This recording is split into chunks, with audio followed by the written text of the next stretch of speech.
We all need to be reading this bill and not after taking the votes. This bill puts the government's weight entirely on the side of the wealthy and well-connected. It values caviar over kids. It values hedge funds over healthcare, and it values Mar-a-Lago over the middle class. The healthcare cuts alone in this bill are breathtaking. Medicaid, a program that ensures over 90 million Americans, including almost half of all the births in this country, is on the chopping block. The bill slashes state funding, imposing work requirements and paperwork traps, and repealing incentives to expand Medicaid altogether. And the Republican justification for these Medicaid cuts is bold. As we have heard, as anyone who's looked at it knows, federal Medicaid does not cover undocumented immigrants. But it does cover millions of children, including 99% of all foster kids, which I know is a particular concern for Rep. Moore, almost half the births in this country, and 1/3 of all kids with cancer. And that's whose healthcare coverage is being threatened by this bill. The work requirements are a particularly cruel hoax. They don't increase employment, they just increase the red tape. And I thought our Republican colleagues were against bureaucracy and red tape. When Arkansas tried similar work requirements, over 18,000 people lost coverage, and there was no increase in employment. This bill mandates similar complicated paperwork requirements so that a Medicaid recipient has to prove they're doing 80 hours a month of work or community engagement, even though the vast majority of folks on Medicaid are already working, in school, or caring for a family member. So even though most Medicaid recipients are working, if they forget to file a form, if they miss a verification deadline, if their employer fails to respond, or if their state agency makes a mistake, they get kicked off Medicaid. It's not that they're not eligible, it's that the paperwork gets them kicked off. It's a cruel bureaucratic paperwork trap, not a work incentive. And that's why the CBO found that these policies won't increase employment, but they will cause millions to lose their coverage. When people lose coverage, their illnesses don't disappear, their needs don't go away. They go to the emergency room, they delay care until it becomes catastrophic, they miss bills, they lose their homes to pay for treatment. Ultimately, people will die due to the loss of coverage. That's the real world impact of this bill. But many of our Republican colleagues don't seem to get that. Mitch McConnell said people will get over it. Joni Ernst said, and I quote, "We're all going to die." And today in this meeting, we're hearing statements that show an unfathomable callousness towards the American people who are going to lose their coverage. I had at my town hall meeting this weekend parents of kids with disabilities who overwhelmingly rely on this coverage. And the idea that they could navigate caps on coverage for their kids is simply astonishing. Plus, we're hearing from every corner that the Medicaid cuts are going to cost hundreds of nursing homes. We've got a list now of 537 nursing homes that are at risk of closing. One's in my district, 2 are adjoining. This is going to cause nursing homes, hospitals, and community health centers to close. It is really mind-boggling. We know that more than 60% of long-term care residents rely on Medicaid. But this bill cuts that funding while simultaneously eliminating staffing requirements at our long-term care facilities. So people aren't going to be able to afford the care, and the care they get isn't going to be as good as it is now. That's a recipe for disaster. We're going to see facilities shutting down and horror stories of abuse, neglect, and poor conditions. Then there's the gutting of food assistance. The bill imposes harsh new work requirements for SNAP that would kick millions off the program, including, as we've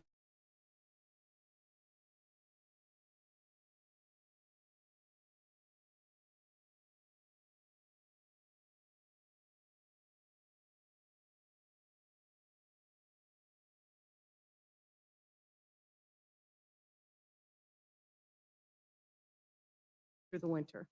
It bans using internet bills in utility and allowances, and that's an especially egregious cut in the 21st century.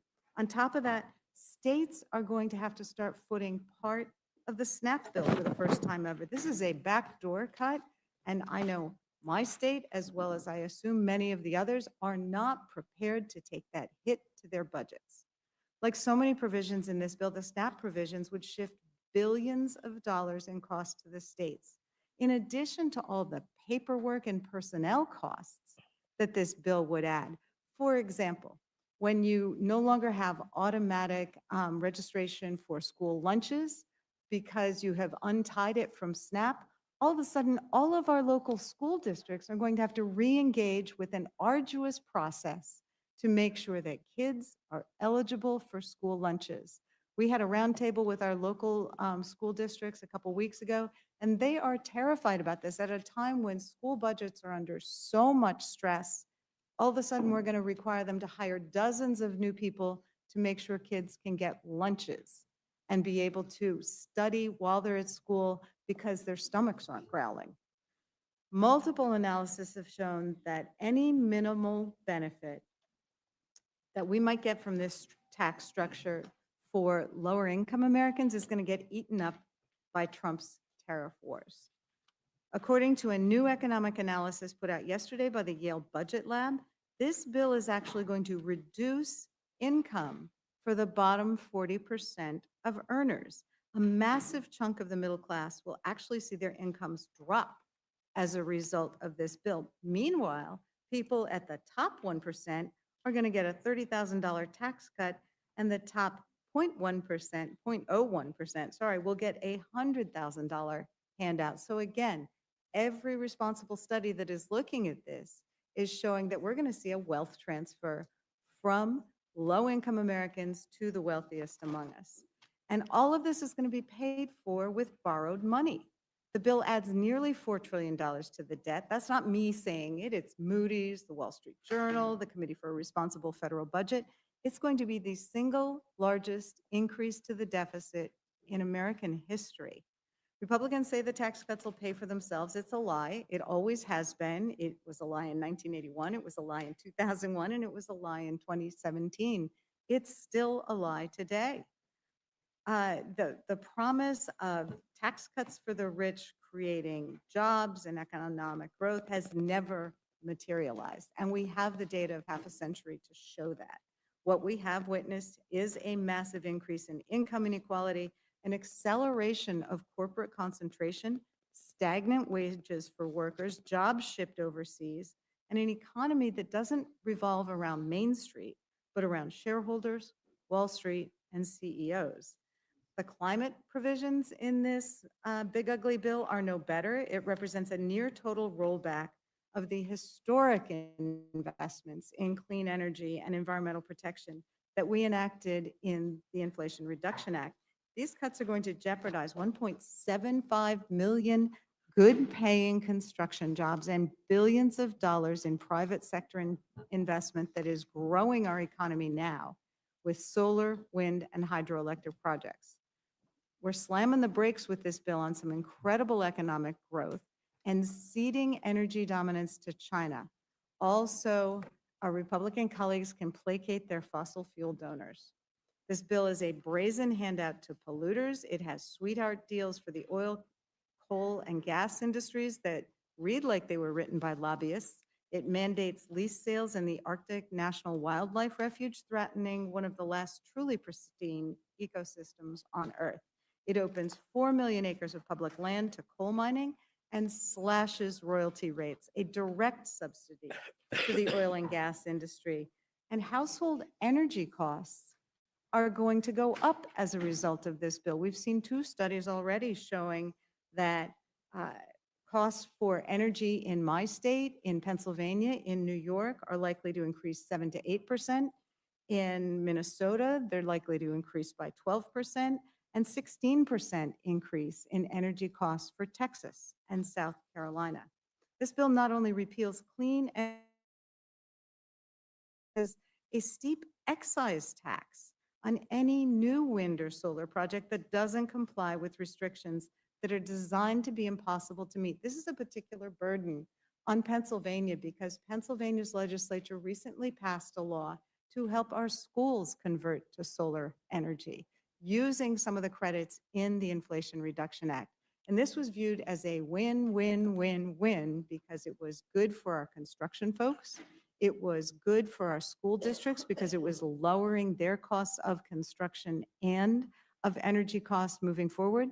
And of course, it was good for folks who are concerned about the environment. So it was a broadly bipartisan bill that we now have school districts that have signed up to get the benefits of that and to use solar as they undertake needed renovations in our schools. And now that's all put on hold because of this bill. Um, you know, we've seen the bill's going to gut tax incentives for clean vehicles and for purchasing energy efficient appliances. For the last year, my office has been holding seminars for consumers so they know how to claim these tax credits. Folks, if you want an electric car under this bill, you better buy it before September because it's cutting it off that quickly. The bill also slashes funding for environmental justice initiatives that we're finally beginning to address decades of pollution and disinvestment in frontline communities. And I have many of those in my district, places that are subject to flooding and other environmental harm because they were redlined, because they haven't had the help to address those things. The bill's not just bad for the environment, it's a deliberate, coordinated attempt to reverse our progress on the climate crisis. It's going to cost us jobs, it's going to cost us economic growth, and it's going to cost us leadership in the global clean energy race. Some of us were involved in a roundtable with folks from the UK last week, and one of their business leaders said, wow, Europe and the UK were really ahead of the curve when it comes to clean energy investment and innovation.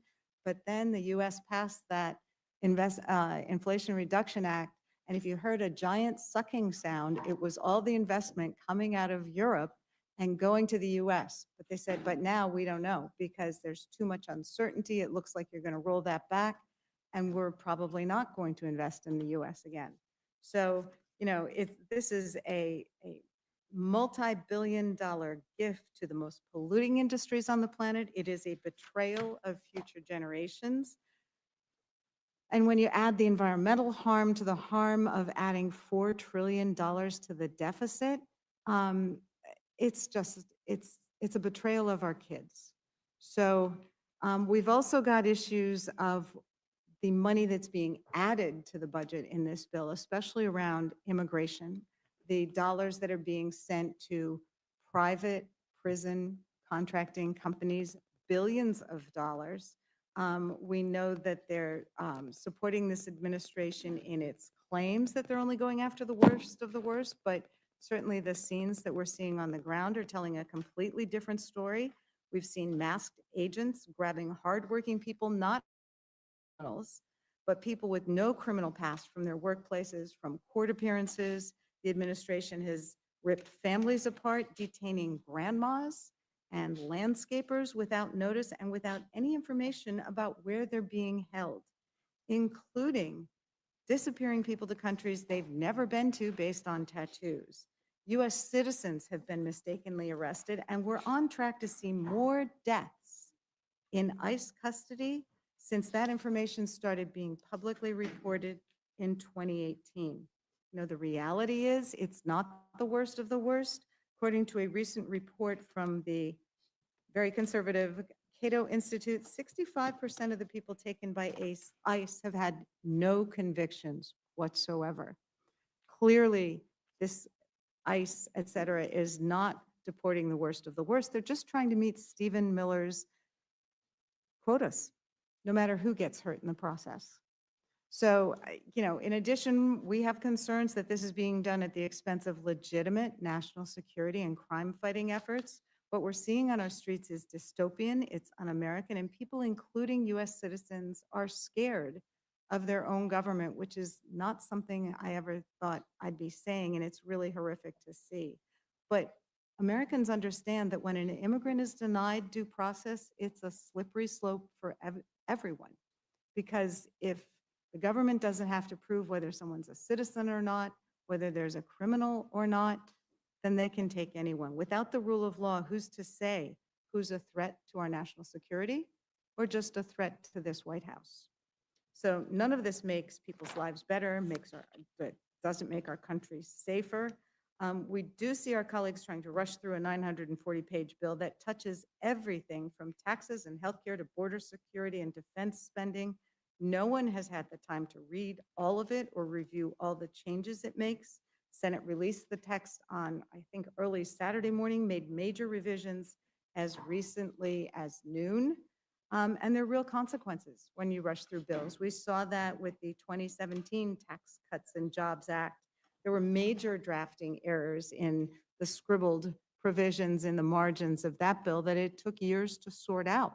You know, when the House voted for the first time on this bill, many members of the Republican Party said they hadn't read the text and began complaining about the provisions weeks later when they finally took the time to do that job. So here we are again with a bill that is almost 1,000 pages long, new material added overnight and this morning. Aren't our colleagues, our Republican colleagues, offended that the Senate is trying to jam this bill down your throats, that you're being told, just go ahead and hold your nose and vote for it? Don't worry about what's in it, because the president wants it, so you just have to roll over. This is the largest spending bill in history. It costs more than the CARES Act, the American Rescue Plan, the Infrastructure Bill, and the CHIPS Act combined, and it's not paid for. Republicans are going to make the country borrow another $4 trillion, not for clean energy, not to promote health care, not to promote housing, but to pay for tax cuts. It doesn't sit well with my constituents. It shouldn't sit well with yours either. If this bill is passed and it's sent to President Trump, then our Republican colleagues will be responsible for the most expensive and wasteful bill in our nation's history. The biggest transfer of wealth, the biggest loss of health coverage that our country has ever experienced. And I think it's a tremendous failure of leadership that despite all the opposition to the bill, despite its cost, despite the major fiscal implications, that the country's being sent off a cliff. And watching this bill advance is like watching a train wreck in slow motion. It doubles down on policies we all know will leave our country worse off. It's a roadmap to a sicker, hungrier, and more unequal America. Hospitals will close, people won't get the care they need, our kids won't get the food they need, and the rich will get richer, no matter the cost to everyone else. This is a mortgage of our future. It's putting us deeper in debt. It's a legislative failure. It's a moral failure, and it should not become law. You will be shocked to know I have some questions. Ranking Member Boyle, do we have a distributional analysis from CBO for this bill? Given the Senate changes, we do not. Even with JCT, they were only able to do distribution analysis just on the tax portion. But we do know from previous work CBO did, the totality of this bill when it left the House finds that the bottom 1/3 of Americans will actually be poorer as a result of this bill, again, when you analyze it in terms of all of its components. Bottom third of households, you're talking about households making $55,000 a year or less. They would actually be worse off as a result of this legislation, and with the bulk of the benefit going to the top 1%. Now, the Senate changes will impact somewhat that distribution analysis. All indications are it will actually get worse and not better. I know we've seen a new budget analysis from the Yale Budget Lab, which in the pale pink is the House version of the bill and the redder one is the Senate version. And it shows that the bottom 20% of American earners are going to have a household income that is almost 3% less than it is now, while the wealthiest among us are going to be about 2% wealthier. Everybody's getting more if they start with more. And I would seek unanimous consent to enter the Yale budget analysis in the record. Without objection. Thank you. Can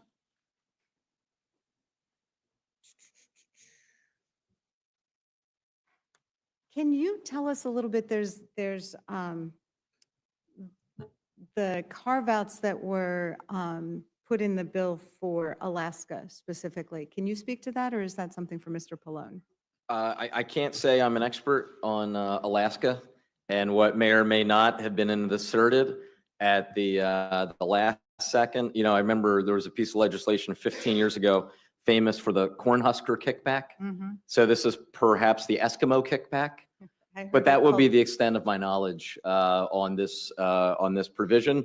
Although I would say it would be a pretty good reason for us to actually have the final text in front of us and have a chance to analyze all of the remarkable changes the Senate was making on the fly, minute by minute, rather than rushing rushing to a vote on the most significant piece of legislation in decades.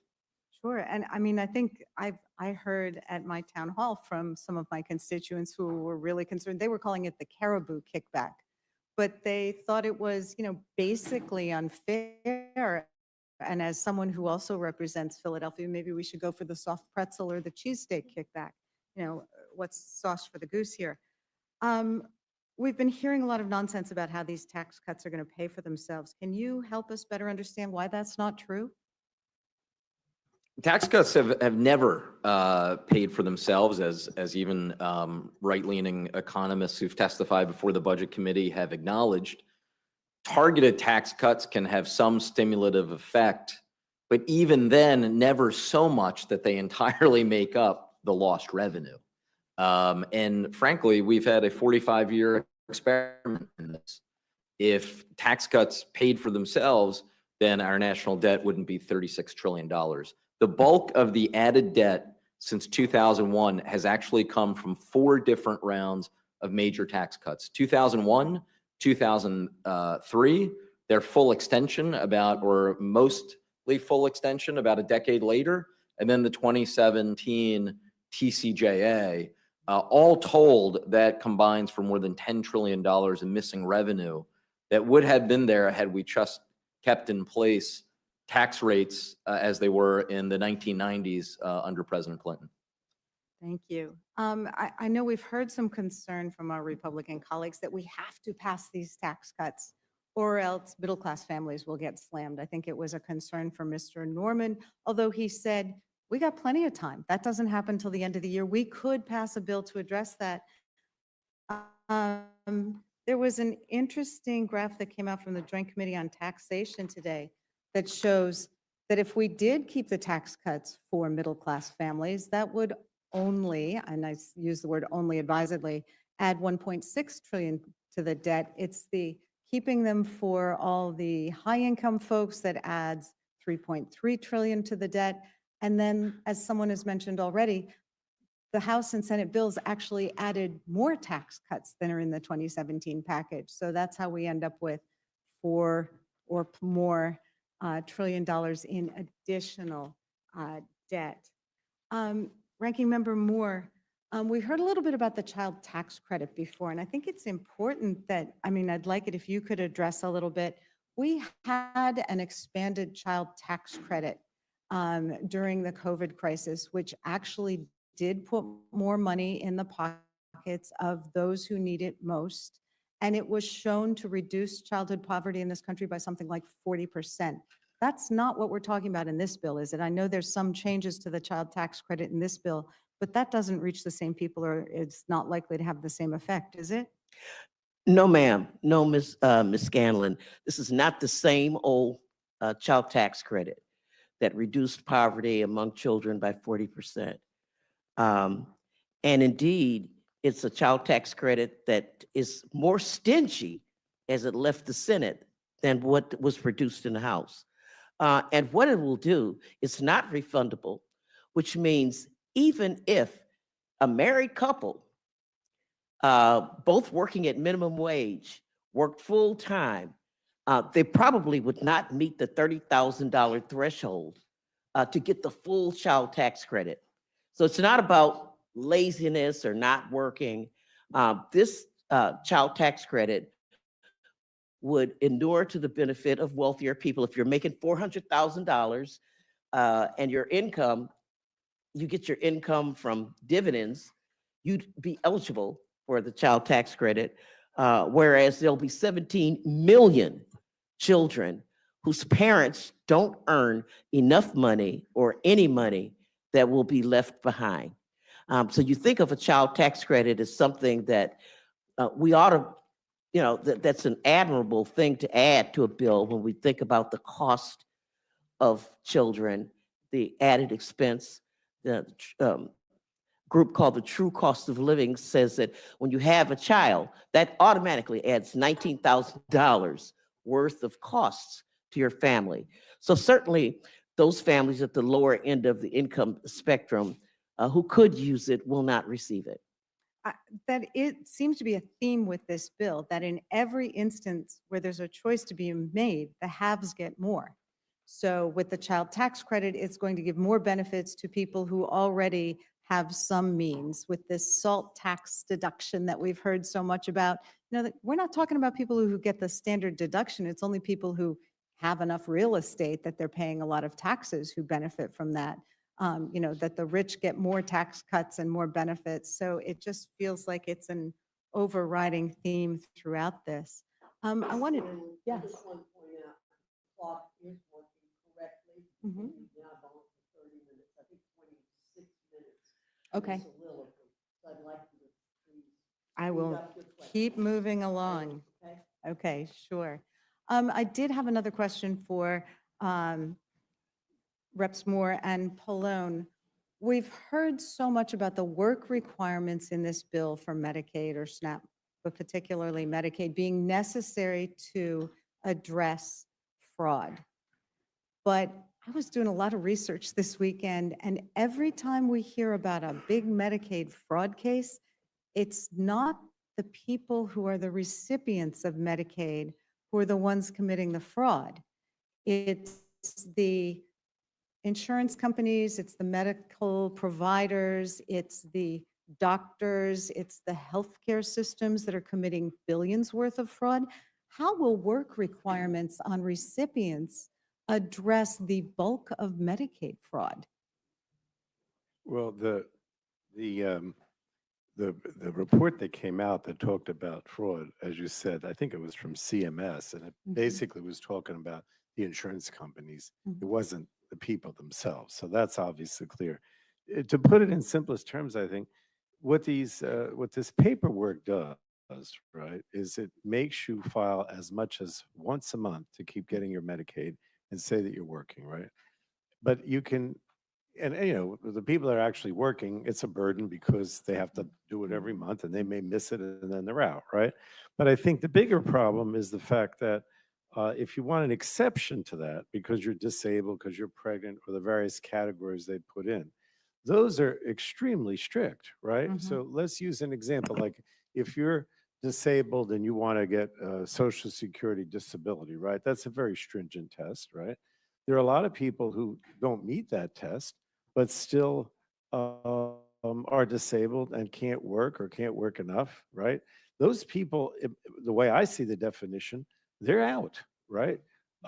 So what they've done is they put all this paperwork and burdens on people that even if you think you can qualify an exception, you're not going to be able to.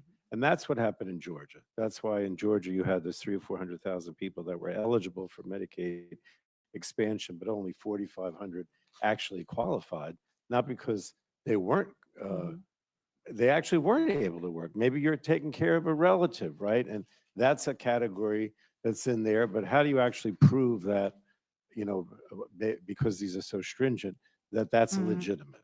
I mean, this is the problem.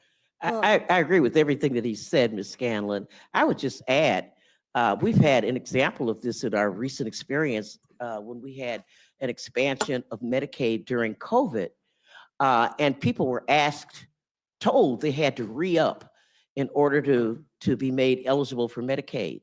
70%, 70% of the people who fell off of Medicaid were people that fell off because they didn't keep up with the paperwork. They didn't notice and they were eligible. Mhm. And so I think that this bill very cynically uh, is really claiming $1 trillion worth of savings just by frustrating people who may otherwise be eligible by having them on this treadmill of eligibility. Well, it does seem like an area for reduction of regulations that maybe our colleagues could agree with us about. I think any of us who've done constituent services work know, certainly Social Security, people get denied on their first round, they have to appeal. We deal with this all the time. We saw the same things that you did, Ranking Member, with respect to people who were kicked off and having to try to work with them to get them back on. So I am concerned, and the CBO seems to have affirmed that it's not that it's people who are not eligible getting kicked off, it's eligible people who won't be able to meet the requirements. But I'm more concerned about the fact that if we really want to address abuse, the billions of dollars that is going to insurance companies, to medical device manufacturers or distributors, et cetera, then it's a real problem that this president has fired the inspectors general who go after that fraud and have been very successful in bringing down, major abusers, including some members of the Senate, and that there's now a proposal in the 2016 fiscal year budget process to slash funding for the General Accounting Office, which also works on cutting that kind of fraud and abuse. Ranking Member Pallone, we've been hearing about how this bill is going to increase energy costs. Can you tell us why that's happening? We just saw this new language on Saturday, and we're seeing that, everyone's constituents are going to see higher costs, 5 to 16, 17%. Well, in general, what we find, I talked before about all of the above, which is my philosophy, right? You want to do fossil fuels, you want to have nuclear, you want to have clean energy, so be it. You can ask Chairman Guthrie, I've never been opposed to any of those, right? But the problem is if you cut off the clean energy, which is, the wind, the solar, whatever, then inevitably, and you put the burden more on fossil fuels, right? Well, right now, those things are more expensive, right? I mean, particularly coal, for example, which everything the Republicans have done in the committee in the last 6 months has been to try to encourage coal. Right now, that's more costly, right?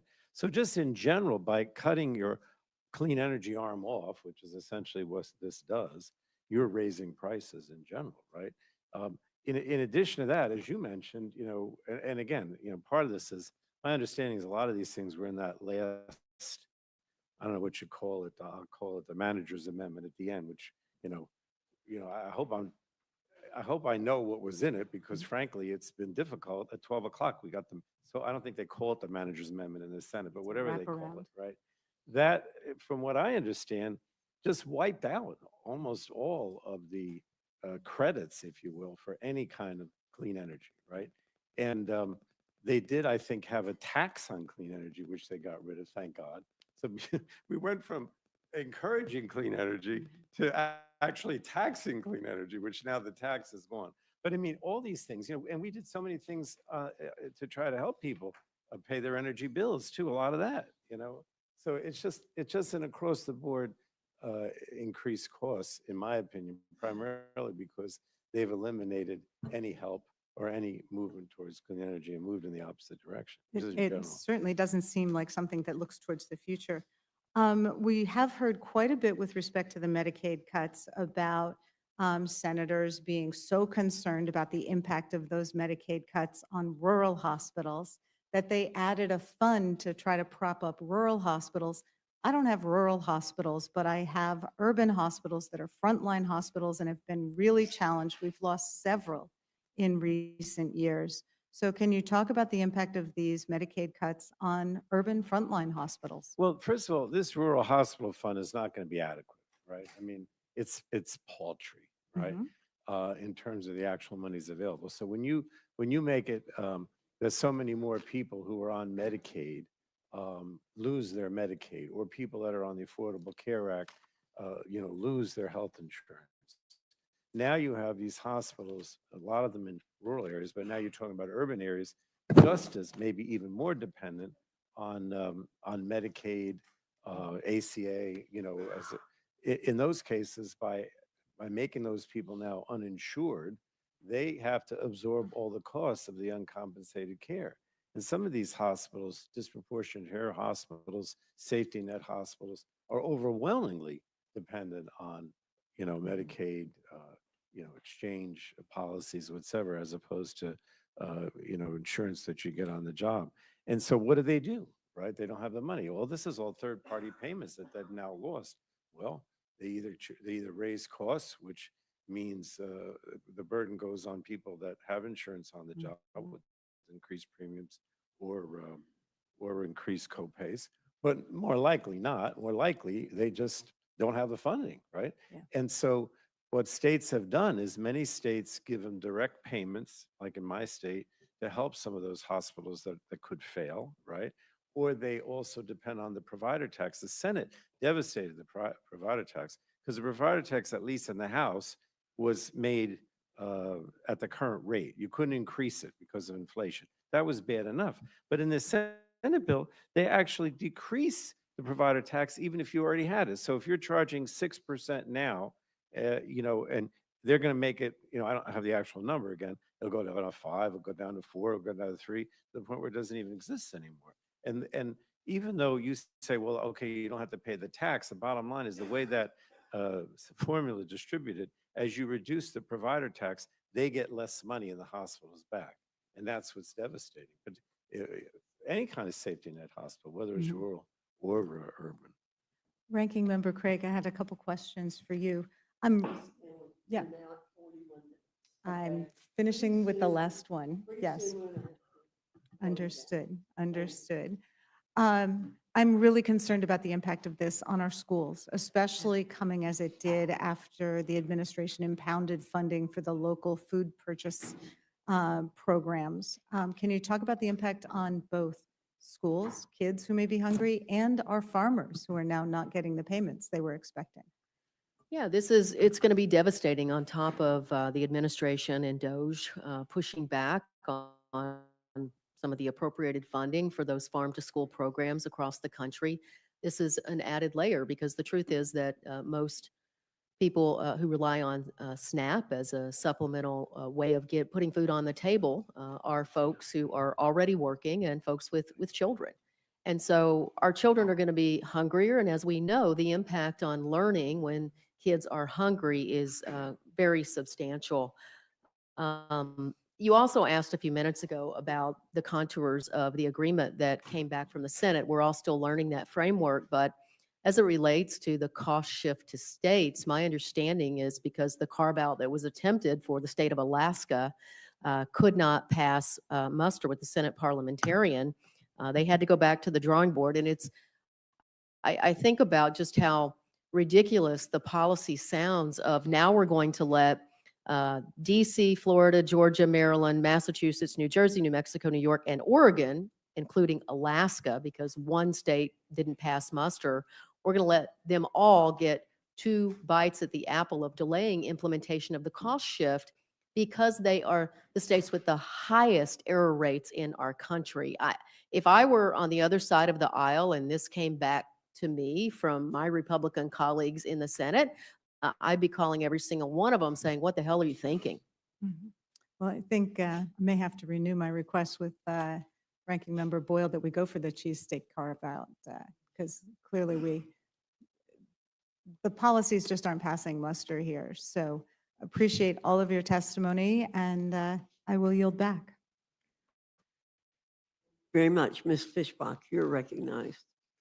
Madam Chair, I yield back. Thank you. Mr. Negouche, you're recognized.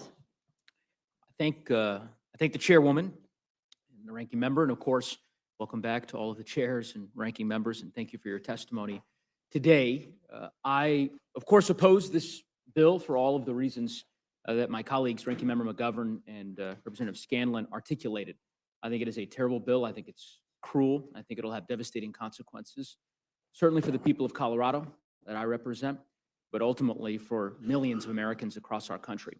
But I will also just say this before I jump into a few questions that I have for the members that are here today. I think that the process has been abysmal. It's a debasement of the way in which the House is supposed to operate. Most of you, the last time you were here in the Rules Committee was at 2 a.m.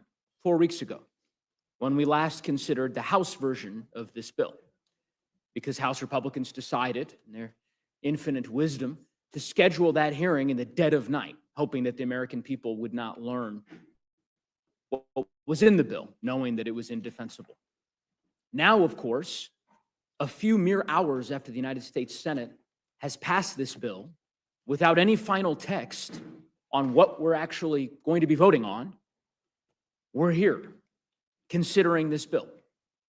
It's laughable. And in my view, deeply disrespectful to the way in which the House of Representatives is supposed to function. Mr. And let- Nagus, Of Would course, you- I'm happy to yield. Madam would you yield for a question? Sure.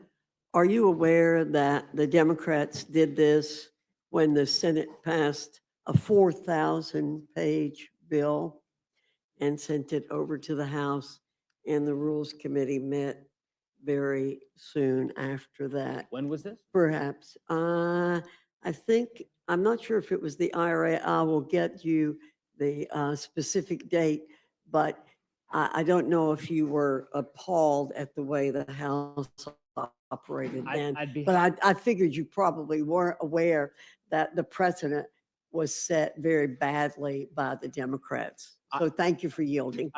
Madam Chair, I'm going to yield to the ranking member in a moment. First, I would hope that you might ask the team, your team, to provide us with that example so that we can have a more fulsome colloquy instead of you sort of citing a random example that I'm not aware of. But I also would just say, if I guess that Madam Chair is making the case that I now have the facts, Consolidated Appropriations Bill in 2023. so an appropriations bill that was bipartisan that the vast majority of the United States Congress voted on, that's the example you're offering compared to a reconciliation bill that is purely partisan that not a single Democratic member of the United States Senate or the House of Representatives is voting on. That's the corollary to this particular bill. As Ranking Member Boyle, I think, eloquently put it in questioning, or rather in his answers to Representative Scanlon, the precedents that Republicans are setting in this Congress will certainly be leveraged down the road when political winds shift. And we have seen that on full display over the last month and a half. But in any event, the ranking member wished to jump in. I want to deprive him of that I opportunity. want to withhold my Okay. comments because they won't be productive at this moment. Yeah, and so look, that- I think the ranking member, or I suppose maybe the chair thinks the ranking member. I guess my point here is let's dispense with this notion that, every one of the witnesses who are here today on either side of the aisle, I think the Democratic members would probably concede to this, that they know what is in this bill. We don't know. It was just approved 4 hours ago. None of the members that are gathered here have gone through in detail the wraparound amendment. And I think it's disrespectful to the voters, to the citizens of the country to pretend otherwise. Who would I ask? I don't know if it's Chair Guthrie or maybe it's Chair Smith with respect to changes made to HSAs and FSAs and sort of medical spending accounts. I send that question to you. Yep. Okay, so under the prior bill, my understanding is there was a provision that allows individuals to utilize discounted healthcare services at workplace clinics to maintain an HSA. Is that provision still in the bill? Has it been taken out of the bill? What's the? There's only a couple provisions of the HSAs that stayed intact. The primary care being qualified in HSAs is one. What about the workplace clinic provision? I don't believe so. Okay, how about there was a provision that allows employees to convert flexible spending arrangements to health reimbursement arrangements. Did that stay in? I will have to get back to you on that one. Okay, what about, there was a provision, actually, you all testified to this, I remember, hard to believe because it was 3 a.m. in the morning during this Rules Committee hearing, but there was a discussion about permitting individuals below a certain income threshold to be able to contribute additional amounts to their HSA every year. Was that included, excluded? They cut a lot of our HSAs. Is that one of them? That's one of them as well. That was cut, or? Yeah, it's not in the bill. Okay, I mean, part of what I'm getting at here, Chair Smith, because you alluded to this earlier, I hear you with respect to the process that you engaged in prior to the bill's consideration by this committee, the House version. But no one can argue that this is good governance, that we should all gather here and in real time figure out together what provisions of the bill that was passed by the House had survived and which were excised as part of a political gamesmanship to get the necessary votes in the Senate. That's my That's my So process point here. if, in regards to the tax portion of the bill, Sure. there's 103 different tax provisions that's in the Senate version. Of those 103, 85% of them are either identical or just technical changes because of the parliamentarian of what we passed out of the House. What are the new ones? Are there new ones? Yes, there are. Let me read these to you.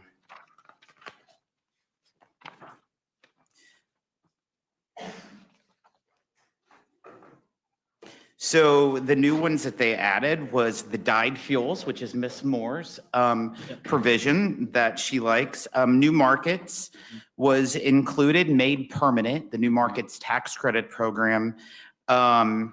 They eliminated the deduction on sports teams owners that was in there. They eliminated the SALT workaround that was within the House bill. I'm trying to just do tax through here. Sure. The increase in excise tax on private foundations was eliminated, which we had in the House bill. They also lowered the rates on the endowment taxes. We had a 21% rate. They kept the same brackets, but their highest is 8%. They did a childcare boost to the CDC, TC, and FSAs.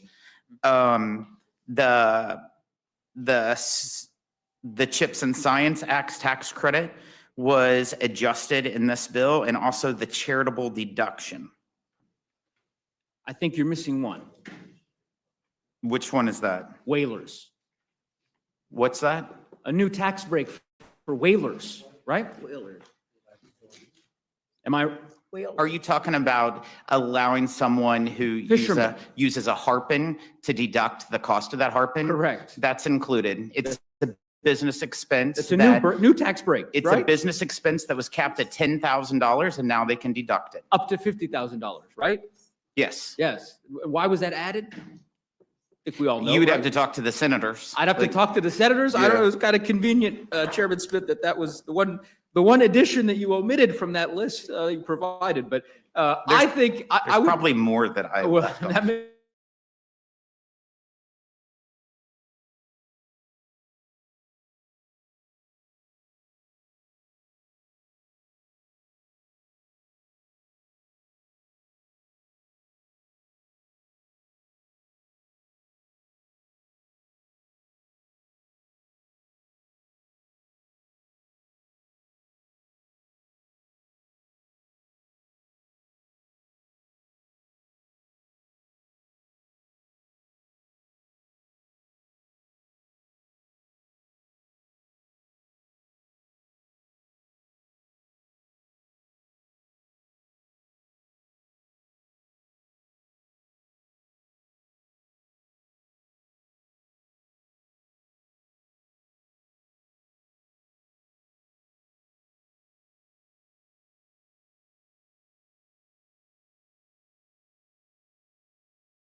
similar size to Colorado.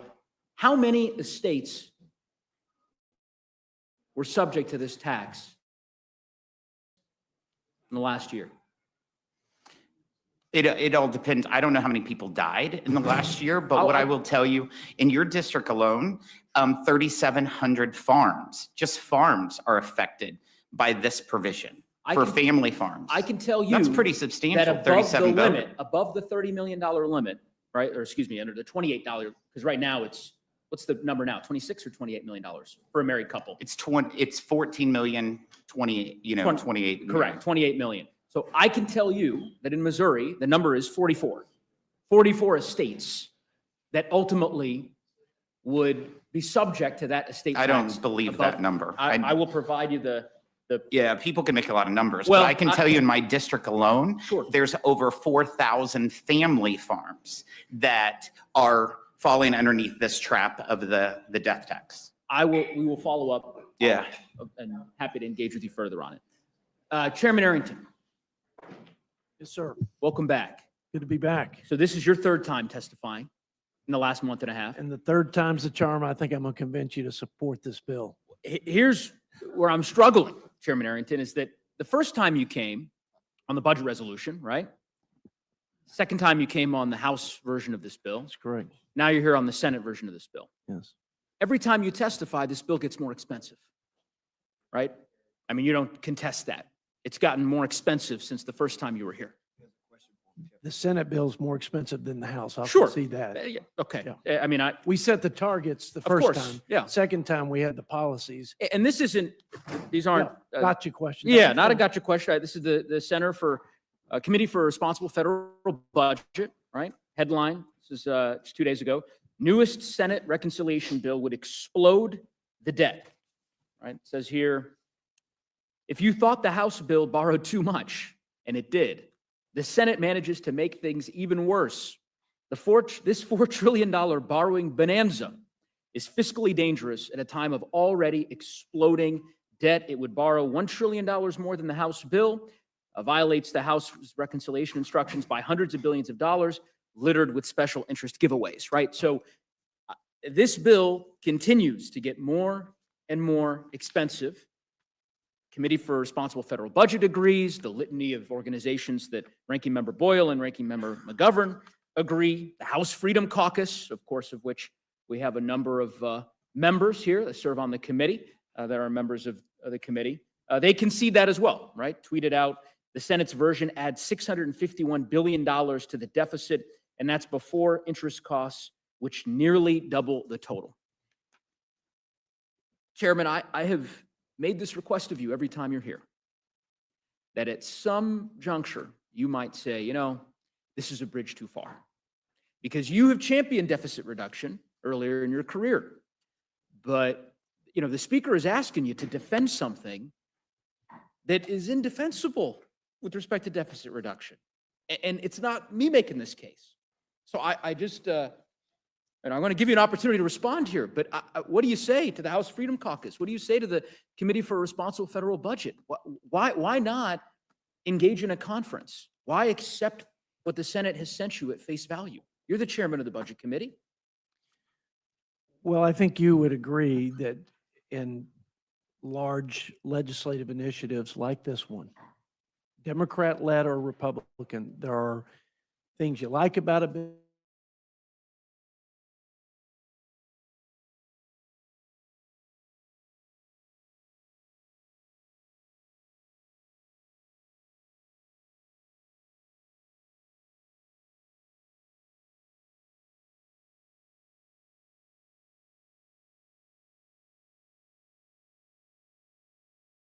addressing this unsustainable debt trajectory that we're on and a debt crisis that looms large for the country. I'm concerned that neither party has. But you're the chair. I mean, Yeah, you have the no, opportunity to guide that now. and You've I've got a lot of championed- authority. And as you know, I've championed that concern. Help me understand Yeah. why did it get more expensive?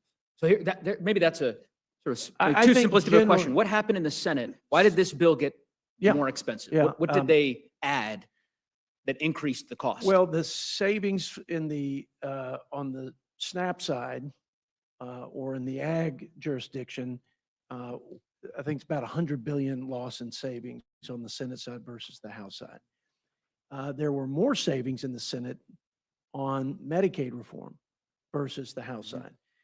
You know, all of that, when you go through the details on But it's the still way more policy- expensive. No, I'm I'm saying going to in the get to aggregate. exactly, I think it's mostly a wash on mandatory program reforms. Gain some, lose some.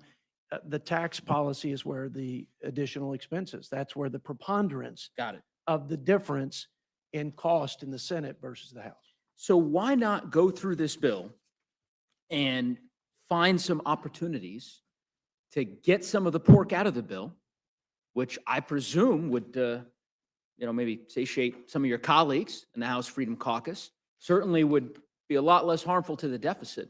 I mean, why not? Let me give you an example. Yeah. This bill includes a slush fund for OMB upwards of $100 million. You're familiar with that? I'm familiar with a lot of the funding. Right? in this And bill. that wasn't in the House version. So, you're not going to ask Yeah. all of your colleagues to just give $100 million blank check to the Office of Management and Budget. That doesn't seem like good fiscal policy to me. I can't imagine that you think that that's good fiscal policy. Well, if it was used, for example, to. Oh, come on, provi- Chair. No, it's just, this is a fair and true statement, and I think I've said it before. Sure. If I haven't, I've believed it. I think there are ways to invest money in the oversight and the infrastructure to actually prevent fraudulent and even unintended overpayments. So is there So- no so pork there's in this ways bill to- then? There's, and OMB, in fairness to OMB, No, I'm uh, talking about in the bill. yeah. There's no pork in this bill that we can take. It's a pork-free bill in your view? That's it? I- This is just, if you'll ask me specifics. what about I'll- the Garden of Heroes? $40 million for President Trump's Garden of Heroes. Can't we, why not just say, you know what? We've got a huge deficit and that's probably not the most prudent way to spend our taxpayer dollars. Let's just reallocate that $40 million. That's a bridge too far for you? Well, I think there's not a bill that I've read and reviewed since I've been a member of Congress, certainly since I've been the budget chair, that I felt lived up perfectly to what I thought we ought to do in stewardship of tax dollars. And I And what hear I that. thought was consistent with the constitutional scope and I hear you. of I this. hear you, Chair of Harrington, this but I federal think government. you could understand our struggle because, as I said, last 7 weeks, you've testified a few times here. Every time you testify, this bill gets more expensive. Yeah. And the answer is always, well, down the road, of course, we could address this and there are ways in which we can try to identify potential places where funding, where potential cuts can be identified, so on and so forth. Here is an example right in front of you. $40 million. You could take care of that today. There's an amendment, I believe, that was submitted. You could rule that in order and say, you know what, we're going to put that $40 million towards deficit reduction. If you're serious about wanting to address the fiscal health of the country. But to me, I think this bill couldn't be a worse representation, respectfully, of fiscal discipline. You have a bill that, according to the Committee for Responsible Federal Budget, is more aggregated than the CARES Act, the Inflation Reduction Act, the Bipartisan Infrastructure Law, and the CHIPS and Science Bill combined. Combined. All 4 bills are equivalent. This bill takes the cake. It's bigger than all of them. And I just don't know how one can justify supporting it. I disagree with that statement. I but know hear you what disagree you're with that saying. Okay. assessment Yeah. on the, and I'm hoping I can get you maybe by the end of this hearing to support the removing the Garden of Heroes funding so that we can at least maybe make a crack at addressing some, fiscal sanity in the country. Maybe Mr. Roy might consider supporting that amendment. We'll see. I wonder, obviously, we talked a lot about all the folks who oppose this bill. I'm sure you saw Elon Musk has been very vocal about his opposition to this bill. You're aware of that. I am aware of that. And Sincerely held convictions. you disagree with, you think he's wrong? No, I think he has sincerely held convictions about the runaway spending. But then that's why not driving the follow bill. his, I mean, he I has don't encouraged everybody follow, to, I don't follow any man. in you don't follow particular. any man? I follow my conscience. Let me read you a quote. If from I may, let just- me- just let me because I just thi- finish this quote. I'll read it to you, and you Okay, can respond. and then you'll let me respond. This is from your website. This is from your website on May 29th. Quote, this is the headline, Arrington applauds Elon Musk's leadership. And the quote here is, we should not only appreciate Elon's courageous leadership, but follow it by holding Washington accountable, rooting out waste, restoring fiscal sanity before the debt burden crushes the future of this great nation. So I don't, Yeah. sounds like you were telling people about a month ago that we should, 100%. that folks should follow his lead on debt 100%. reduction, but it's a different tune. you're No, singing it's today. not. We cut twice the amount of spending that has ever been reduced in the people's government, in the history of the people's government. So, if you're looking to make the argument this bill isn't perfect when it comes to any principle, including fiscal discipline, you win. Well, I Because appreciate it's that. not perfect. And so you win. I mean, honestly.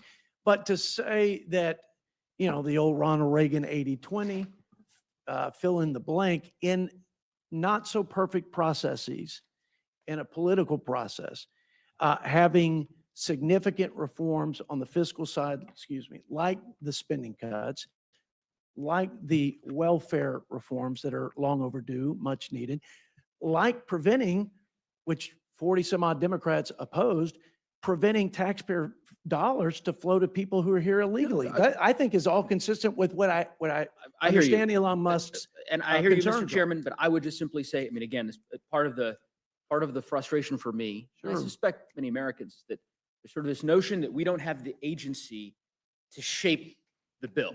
So, if we as a Congress decide that we don't really want to have special interest tax breaks for tanning salons, as was the case in the original bill that the House put forward, or for whaling deductions, all right? If we decide that we don't want to spend $40 million on the Garden of Heroes at the White House, we can proceed with shaping policy that does precisely that. And I would just venture to say, Mr. Chairman, that it feels like you have an opportunity here.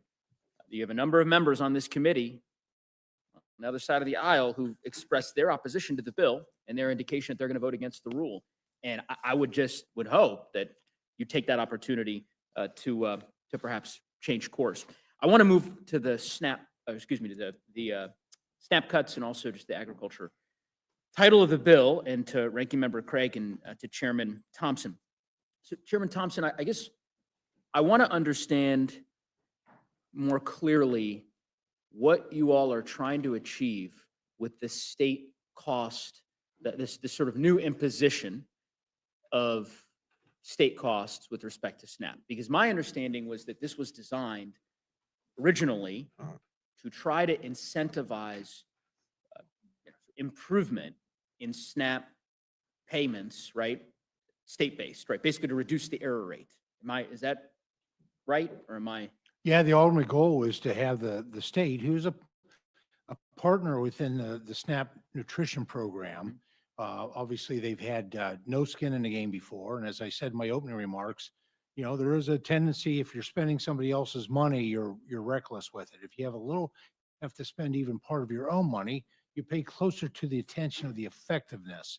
And we have been, the error rates have been The real problem. It's been a real problem. My own state of Pennsylvania, under Governor Shapiro, it was at 17%. I'm glad they got it down to 11% as of the data that came out yesterday, but that's still unacceptable.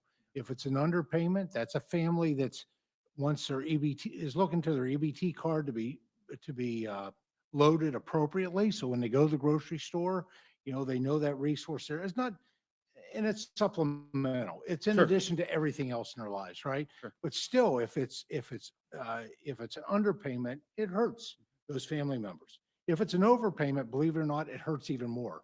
They're going to spend it because it's there. But then the states will come back, whether it's 2 months or 6 months, and they'll claw all that back. And all of a sudden, these families find that they have no money in a given month. And so these error rates have been absolutely The bottom line, we out got of to get the control. error rates down. Absolutely. So this is And- meant to be an incentive. Exactly. And I Here's the question. Yeah.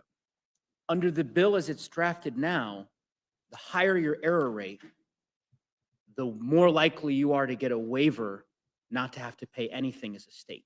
Well, but it's short term. It's for a number But of why- years for but why certain- give Well, states you know what? You'd have to sit down with the senators to figure out why they did that. Alaska's one of them, I think. But does that, I mean, does I that think make the sense to gentlelady from you? Pennsylvania named the states that wound up on that.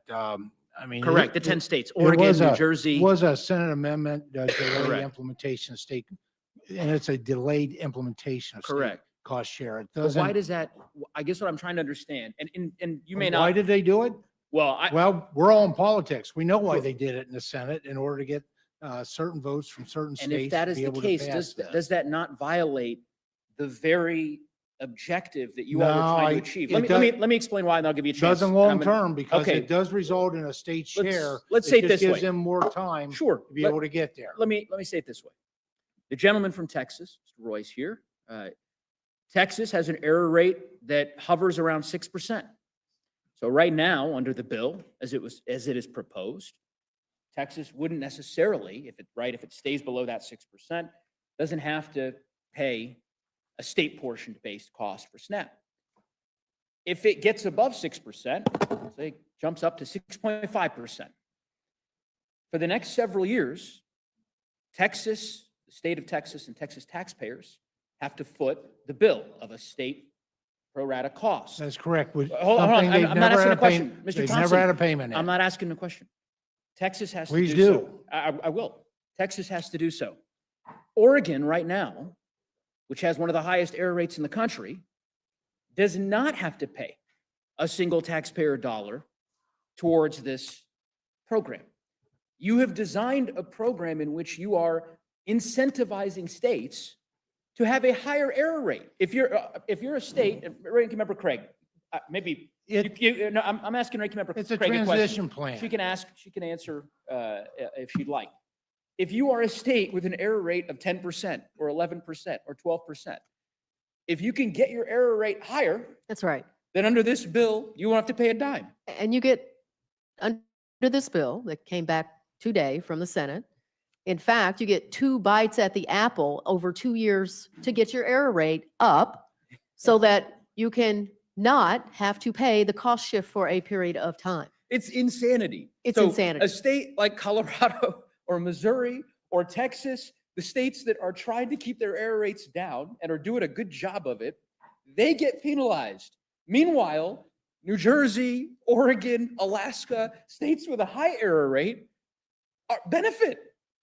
Insanity. I don't, and maybe there's another Republican here, Chairman, and I know this is not outside of your respective departments. So, but if Chair Guthrie or Chair Ayrton or Chair Smith want to jump in to defend that particular provision, I don't, and by the way, before I give that opportunity, I don't know, we'll see if this bill passes in the House.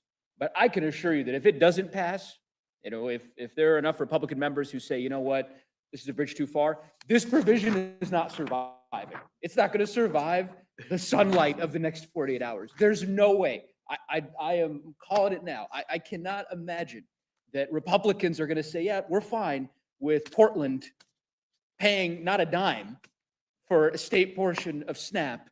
We're going to instead just make sure that we impose these costs on the states that are actually doing a good job. I And don't you know. do realize that none of the states will Are pay doing it for the now, for correct. the immediate future. Zero course. states, because it is an implementation. Yes, but you've plan. delayed it even further for the worst offenders. So this, basically, if you're a state, you are incentivized to get that error rate up, get it up to 18%. That way you can delay having to comply with this mandate as long as possible. Ranking Member Craig? Mr. Neguse, excuse me. I just want to say I may never have another chance in my entire career here to say that I agree with Chip Roy. So I'd like to get that on the record here in my testimony today. And secondly, beyond the Republicans in this room agreeing that this is a good policy, try going home to your own constituents in a state with a low error rate and explaining to your county commissioners why they, in 10 states across this country, are actually going to have to increase taxes at the local level so that these 10 states, the other 10 states with high error rates, don't have to pay their fair share of taxes. Again, I've just never seen anything as ridiculous as what we've seen come over from the Senate. And I wish my colleagues on the other side of the aisle could stand up and say, no, we need more time. We need to fix this. Yeah, I certainly agree with you, Ranking Member Craig. I think you articulated it well.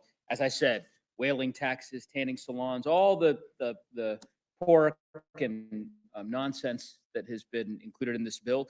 This provision, it really is the most nonsensical. And Chair Arrington, If I may. maybe you might. Yeah, go well, ahead, yeah, of if I course. may. Yeah. You know what the cost share is today of states that have an error rate of, let's just use Alaska since it's Sure. a subject of Yeah. conversation. 60%. 60%, 60 cents on the dollar error rate. You know what the policy is today and under the last 4 years of the Democrat administration and the leadership of my Sure. colleagues on the other side of the aisle? Yes, Zero. no, cost- yeah, Zero, correct. zero. So I hope, I believe you to be a fair person. I'm sure that the indignation that you have over not phasing this in as quickly as maybe we all would want, I certainly would be one to say we should implement it effective immediately, but it hasn't even existed. And I think you would agree. But why give that special break to New Jersey? You know, Over I Texas. don't know that I can answer that, but I can tell you that having 4 years when you all had total control over this process, when you jammed a partisan bill, it was a tax and spending bill called the Inflation Reduction Act. This wasn't addressed then.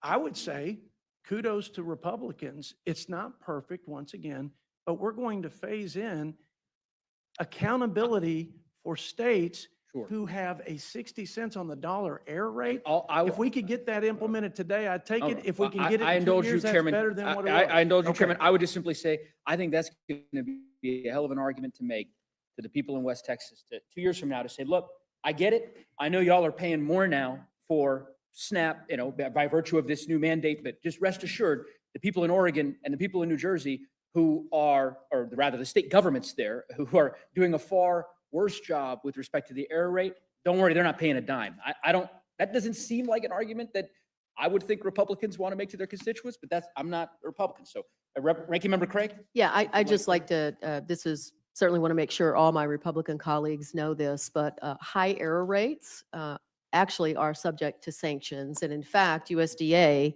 fined Alaska $12 million last year for failing to ensure SNAP recipients are eligible. Pennsylvania was fined as well over the last couple of years. So there is a penalty for high error rates in this country. Thank you. But Last now there's a question. reward for them.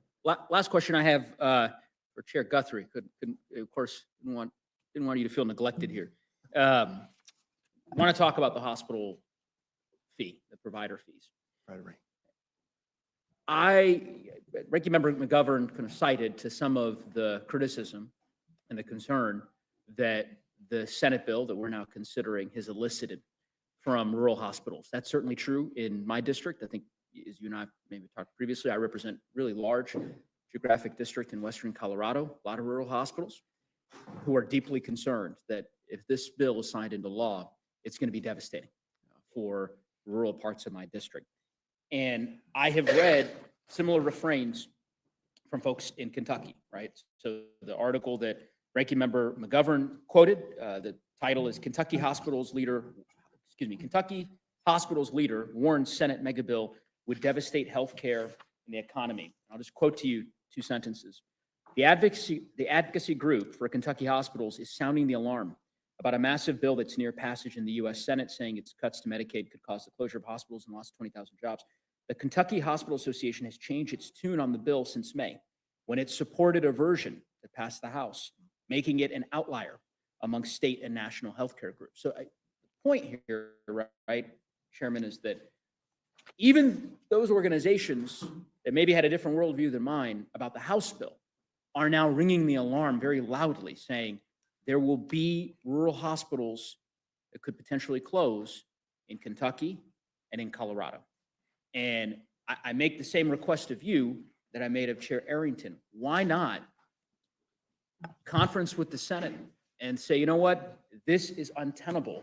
I'm not going to allow Owensboro Health Twin Lakes Medical Hospital, right, which is one of the hospitals in your district, right, that just said recently, while we don't know the direct impact any potential changes would have, we are certain the proposed cuts to Medicaid will harm access to healthcare, not only in Western Kentucky, but across the country. I mean, clearly, this is going to have an impact. I just don't think that anyone can argue in good faith that it's not going to. So if we all discuss this and we discuss it in the House, and if you look at provider taxes, it goes back to President Obama. So the Senate version takes it to 3.5% for states that didn't expand, or that did expand. Kentucky's an expansion state. President Obama had that number for a safe harbor for provider taxes within his 2014 budget. President Biden called it a scam. I've never called it a scam. It's a loophole. The provider tax is a loophole. And I would understand hospitals and others that if they can take their money, come up, match federal money, and bring it back down to the state. So we knew that it needed to be addressed. We chose in the House version to do it with a freeze so that people would have what they had this year for next year. The Senate has chosen, and we're debating, and we're going to be debating, I'm sure, after we get through this rules meeting about where we go with it. But if you look at Medicaid policy, a lot of the issues has been that this, particularly now that it's 90-10 for expansion states, that when it was first designed in the 1960s and through most of the time, state run the policy. It's an open-ended checkbook on the federal government, but the discipline has always been that the states have to put their money in as well. But now they're able to tax the healthcare entities that receive the money. Some states are actually taxing the managed care, Medicaid managed care organizations that receive the money. And so it's just become almost an open-ended checkbook on the federal government. So we're going to debate it and see which way we go. But I will tell you that it needs to be addressed, and we intend to address it, and we'll see where we go. Well, I will stop. Yeah, I see that my time is running along here, so I appreciate the chairwoman's indulgence. I'll simply say there are a lot of rural hospitals that will close if this bill becomes law. Well, And so there- and- that and there- assumes, but that assumes I had some people from Kentucky come to me since you brought Kentucky up and say, y'all need to make this a priority. When we were debating whether it was going to cut back, y'all need to make this a priority. It's people from Kentucky government. And so that says, well, and then my answer back then, why don't you make it a priority? Because so the 3.5% is the chair- where the state takes the money to I hear you. match. And so they don't have to put any money in their general fund. So they're wanting us to make it a priority, which I do make it a priority. I want my hospitals to be successful, but the state also has to pay their share as well. And I would just simply say, they're similar to the point that I articulated in my colloquy with Chair Arrington. I think it's gonna be awfully tough. It's gonna be awfully tough for your members to make the argument that you just made. I hear what you're saying. I understand you're saying, well, the state needs to step up to the plate and so on and so forth, and state legislatures will have to. That's an argument that you're obviously entitled to make, but there's a reason that the House bill didn't include the cut that the Senate bill has now proposed with respect to the rate, to the hospital rate fee. And so, or excuse me, to the hospital provider rate. And in my view, I think it's a mistake. And I think it's going to have devastating consequences for rural America. I yield back. Thank you, Mr. Neguse. Mr. Roy, you're recognized. I thank the chairwoman. It is rare indeed that I have too many reasons to agree in this room, but I do have to go ahead and start with the absurdity of that provision that was added by the Senate. In fairness to our chairman, it was not added on the House side. It was in fact the Senate side. It was clearly a mistake and shouldn't have been done. And let's just go ahead and state what it is. It's just an absurd policy. Why would you penalize a state for having a lower error rate and encourage them to have a higher error rate, which I can read the provision to do nothing else. So let's just call balls and strikes here. That was a ball and it wasn't even close. A couple things here, just to level set for the American people. If I can just go down the line real quick. And none of this is just level setting. We're all here just reacting to what we're reacting to. Okay. There's not trying to put anybody on the hot seat or anything else. Can you just tell me whether you've been able to read the Senate bill as it came over from the Senate before testifying here today? Can we just go down the line? Yourself, have you been able to read the Senate bill? Just within the scope of the agriculture requirement title. So the changes that were made there, You're able to read the changes to the bill. the summaries of them, the items that they made. Ranking member, No. chairman. I am reading through it as we speak. You're reading And the have bill. not read through the entirety of it. You have not read it. You're reading through the bill while we're here. Correct. Right. We continue. Ranking to member. peruse it. Yeah, actually, my answer is exactly the same as Jody's. Chairman. We're reading the wraparound, reading the wraparound amendment that affected our area. Briefly, not word for word, to get familiar with the changes before we came here, and we'll be reading it tonight. Ranking member. My reaction is the same as Chairman Guthrie. We tried as quickly as possible to get through it, but we only had like an hour before we had to come here. So no, we've not been able to read the whole thing or Chairman Smith. Just read summaries, particularly relating to our jurisdiction on Ways and Means. Thank you, Ranking Member. Chairman Smith. The tax provisions we've been following throughout the whole process, the bill that was, the language was dropped on Saturday. I'm very well aware of everything that's in that. The wraparound amendment that was a couple hours ago, I know the details of it, but I know the tax provisions. I appreciate that. I don't intend to take a whole lot of time for all of our benefit.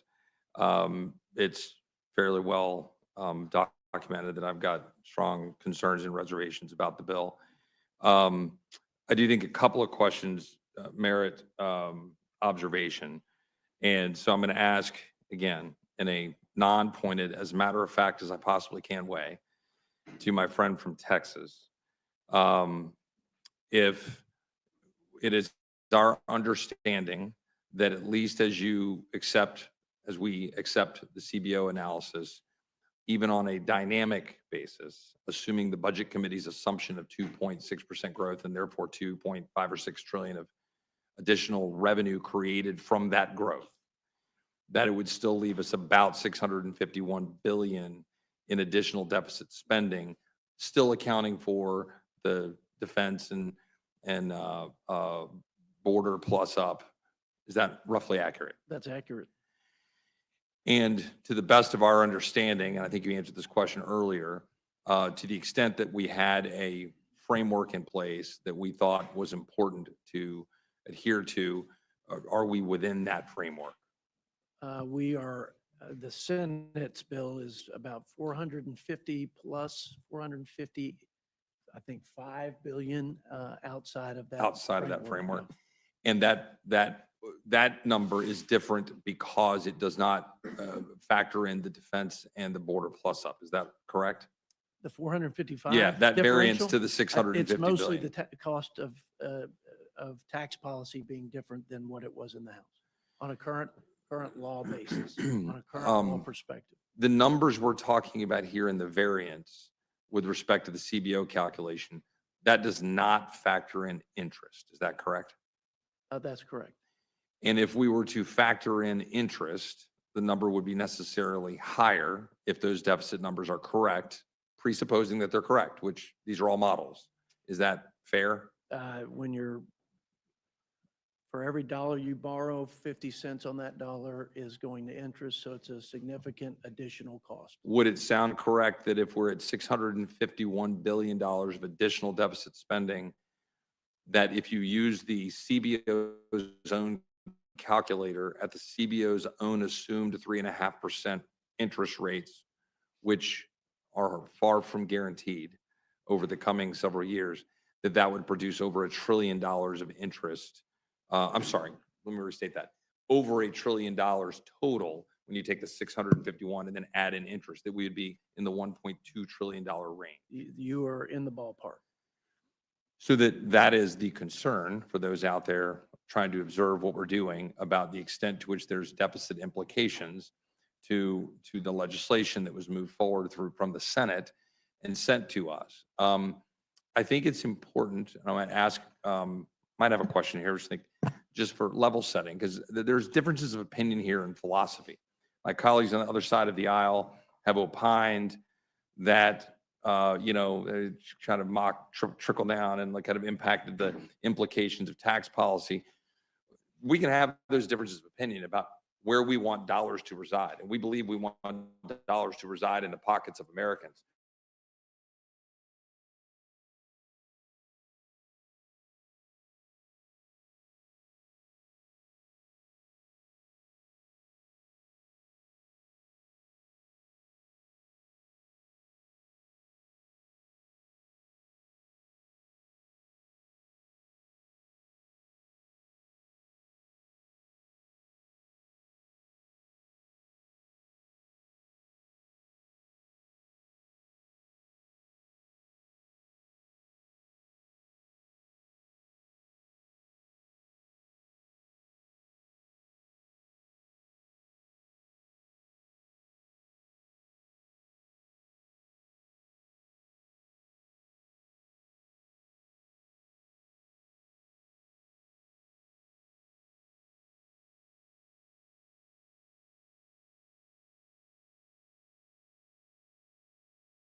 that's a good thing. Where I think I've got a problem is that the Senate wanted to embrace that part in full. They wanted to go whole hog on that. And they want to go, fine, we'll make tax cuts permanent over 10 years. Great, God bless them. I'd love to do that. I'd love to have rates that don't change and they're permanent and they're, by doing that, they're exposing the problem. And that problem is just simple arithmetic. And that is, if you do that, then you're going to have an issue with respect to revenue and with respect to spending. And the last point that I'll address, rather than in the form of a question, is the policy baseline. The policy baseline is a dangerous gambit. It is a dangerous gambit for either side of the aisle. Because to my colleagues on this side of the aisle, please come explain to me, when my colleagues on that side of the aisle are talking about what's going to happen with the Affordable Care Act subsidies, what's going to happen in future policymaking when it comes to things we disagree with, when you just assume what is current policy rather than having us vote on said policy. I've seen a lot of messaging and rhetoric coming from very good friends of mine, talking about how it's somehow anathema or accepting leftist dogma to say and to ask the question about a policy baseline, about whether or not that is foregoing our responsibility to do the math. You can believe that the current tax rates that are X, whether it's for the lowest bracket or the highest, should stay the same. And I take on face value that many of my colleagues, the administration, and myself included, would like them to stay at that level or even lower. That's my preference.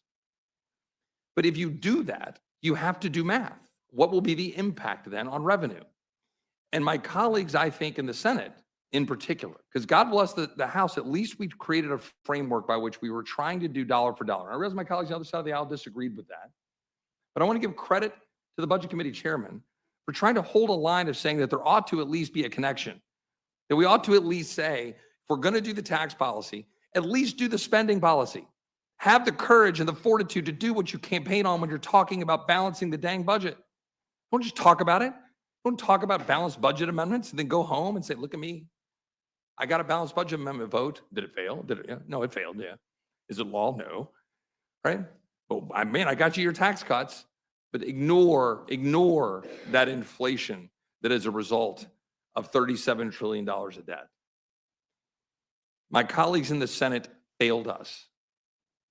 My colleagues in the Senate failed us. They sent us a bill knowingly, using a policy baseline gimmick. They sent it knowingly. And they sent it knowing that it was going to have increased deficits. Last question, I'm sorry, it's for my good friend from Texas, who I don't really want to put on the spot here in a way that's beyond, I think, the core question, but this matters. Regardless of what one thinks about these policies and wanting to be able to have the economic growth, I want the tax cuts to be permanent. I want all this stuff. But is it fair to say that the lion's share of the deficits will be in the first 5 years of the 10-year budget window? Is that fair to say? Yes, that's fair. Is that relatively irrefutably fair to say? It's irrefutable to my knowledge.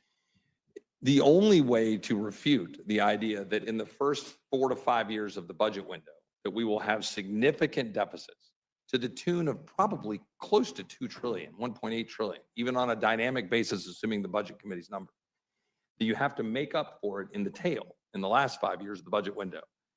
The only way to do that, to the best of my knowledge, is to assume more revenue for tariffs and assume higher growth rates. So I think you have to assume, I haven't done the exact math, 3 to 3.5% growth over 10 years, which I hope we have, and we should aspire to get, and tariff revenue at the rate that we currently are bringing it in or more, which CBO has scored to CBO's math, 2.8 trillion, I have memory, something like that. So it'd be about 280 a year. So you have to assume that tariff revenue and assume, call it 3.5% roughly growth.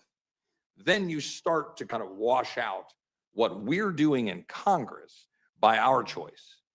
Everything we just said, we're leaving essentially administration to go carry out. If I'm characterizing anything incorrectly, does anybody want to challenge what I just said mathematically? With that, I will yield back. Thank you, Mr. Roy. Ms. Leisure Fernandez, you're recognized. Thank you very much, Madam Chair, and hello to all of our panelists. It is nice to be here when I believe the sun is still out, right? And we haven't had to have 10 cups of coffee just to make it here. So thank you for being here. It is sad to be here yet again to review a proposed bill that will do so much harm. And the reality is across America, we are hearing loud and clear that this bill represents the Republican Party's moral failure. And I use the word moral failure because we have had faith leaders use that word. We have had your own Republican colleagues use that word. And indeed, this bill, it's shameful. It's a betrayal of your voters because the Americans haven't asked for it. In fact, they've told you they don't want it. It's hugely unpopular among Republican and independent voters. And it's cruel. It's the biggest tax cut to Americans' health care ever. And it takes this widening inequality gap and turns it into a Grand Canyon of inequality. It takes from the working poor and gives to the ultra rich. And it saddles, as Representative Roy is pointing out, all of us in this room, and importantly, our grandchildren and our children with debt. And nobody can refute that. And this is strange when we are indeed agreeing with Representative Roy. It happens, as they say, a broken clock is right 2 times a day, and we are agreeing with him. We think the numbers are higher than what he has pointed out, but it is debt and deficit. And you know, when you think about this weekend, right, it was a little surreal because we had the Senate Republicans taking action to get a bad bill and make it worse, taking away that $6.16 a day that veterans and children and hungry mothers get for food. That was happening this weekend at the same time that we saw one of the wealthiest Americans float in on his $500 million yacht to have a $50 million wedding. And the reason why that is so important is because those are the two ends of what's going to happen in this bill. Is that the wealthiest, as was pointed out by my good friend, Ms. Moore, are going to get richer and more powerful. And then the working families of America, the veterans, those who can't work, are going to get hungrier and sicker. And that's that's what we were seeing. You know, Chairman Guthrie, Jeff Bezos is worth $237 billion, $237 billion. And we have a little discussion earlier about hospitals in your district. And when we think about Jeff Bezos, they got a lot of tax cuts through Amazon and the large corporations, and those tax cuts were supposed to expire, some of them, right? Some of them were made permanent, but others were going to expire, and that's why we're in this exercise right now, correct? Which tax cuts are you talking about? Well, but we are in this exercise because there are some of the tax cuts are expiring, and the question is, what are we going to do about it? And there are tax cuts that benefit those who make under 40,000, and there are tax cuts that benefit the largest corporations. Now, we talked a little bit about some of the hospitals in your district, including Owensboro Health, Twin Lakes, Medical Leachfield, and the Kentucky Hospital Association itself has said it would be greatly damaged and essential services would be eliminated from that hospital.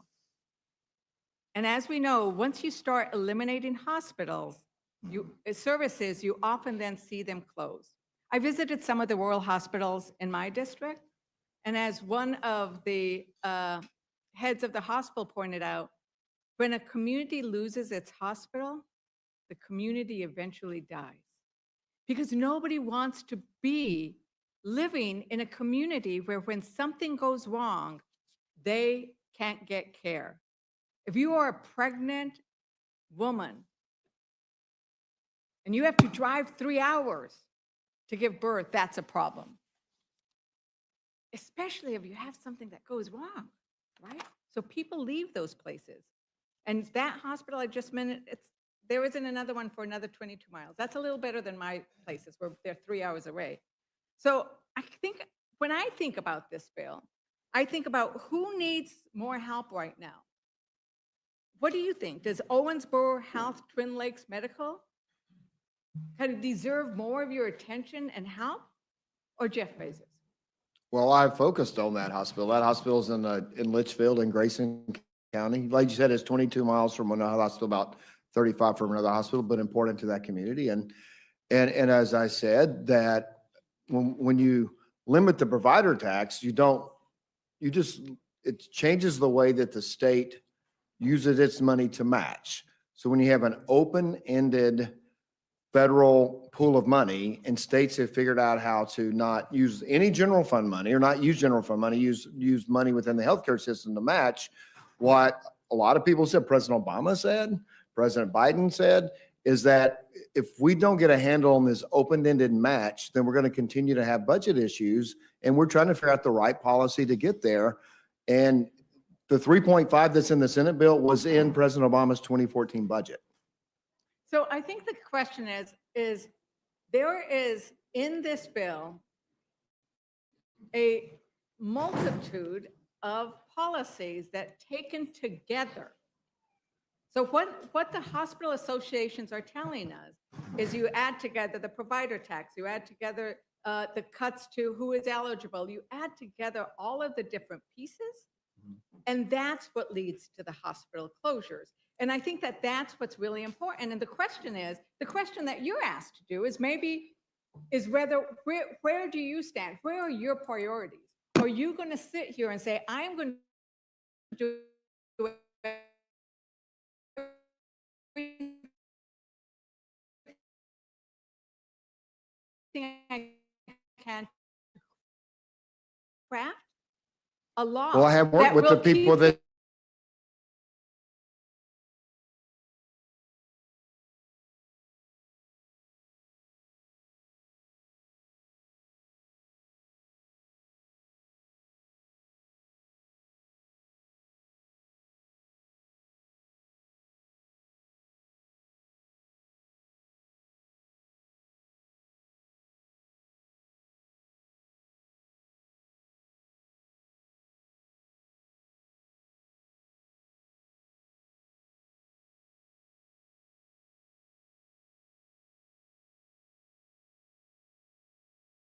backwards is just not But we correct. are cutting Medicaid. There is no question that we are cutting We're going to spend, Medicaid, we're and going you from will be 700 taking billion to a vote. trillion. You will be taking a vote that will hurt that hospital. And the Kentucky Hospital Association, we talked to them.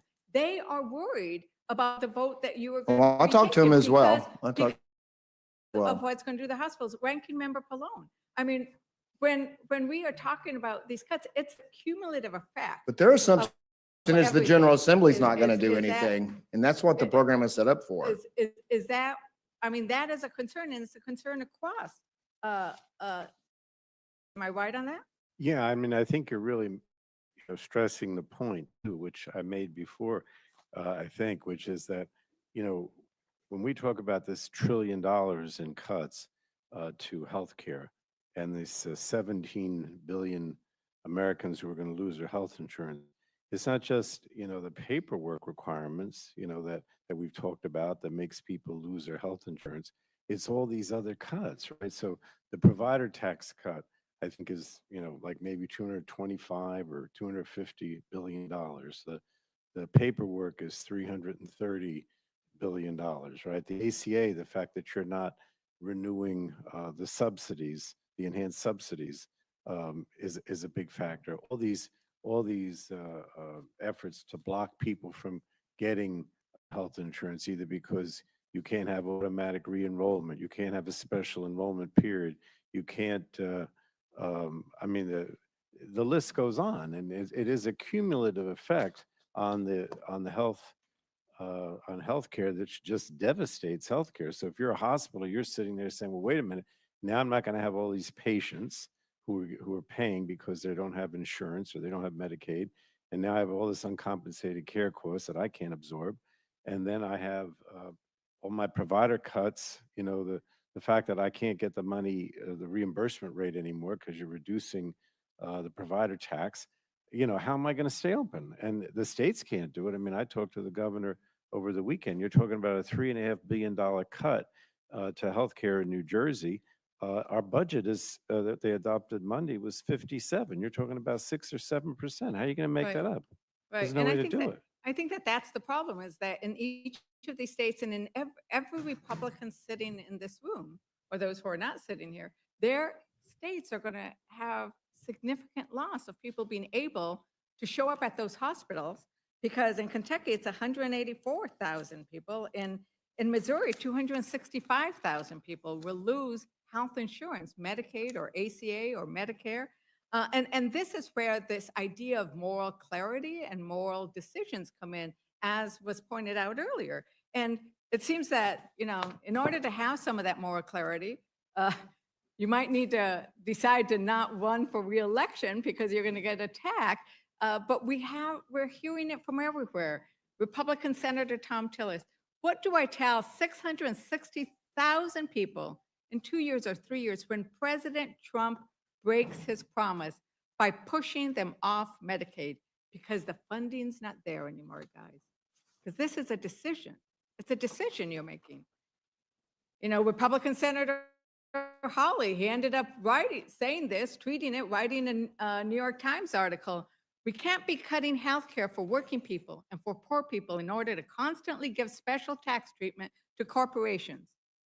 And then further, that argument is both morally wrong and politically suicidal. The moral test of a nation is how it treats those most in need of support. In our view, this legislation will harm the poor and vulnerable in our nation to the detriment of the common good. Its passage would be a moral failure for American society as a whole.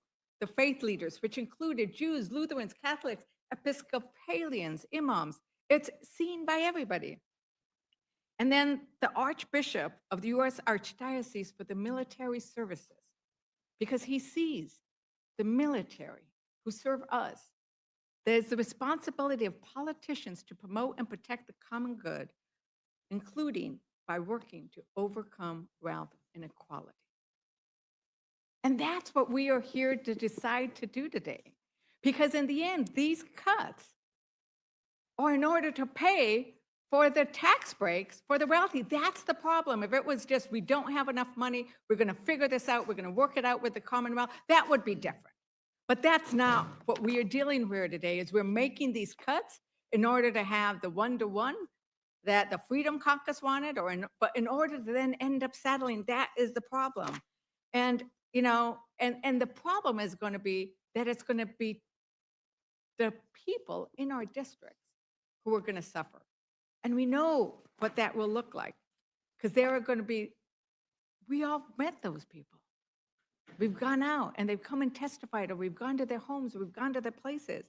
You know, Chair Smith, when we are here in May talking about no tax on tips, you pointed out that you ate at a restaurant and the waiter asked you if we would be able to deliver on the tax break for no tips. Did I remember that correctly? You're the one who said that, right? Yeah. And this bill delivers no tax on tips Yeah. So for how that many- waitress. Great. It was a male or female? It was a female. Oh, great. How many years will the tax break on tips last?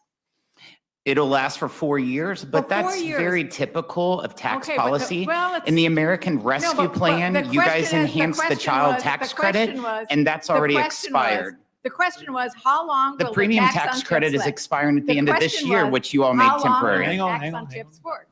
I'm sorry, I'm going to reclaim my time. I asked- Gentlelady's time, and If I'm We going don't have a to be running asked a debate. question, I hope I can answer it, Mr. Chair, Understand that. instead of but- just cutting but- me off. Well, but one of the things we need to try to remember to do is to work through the chair.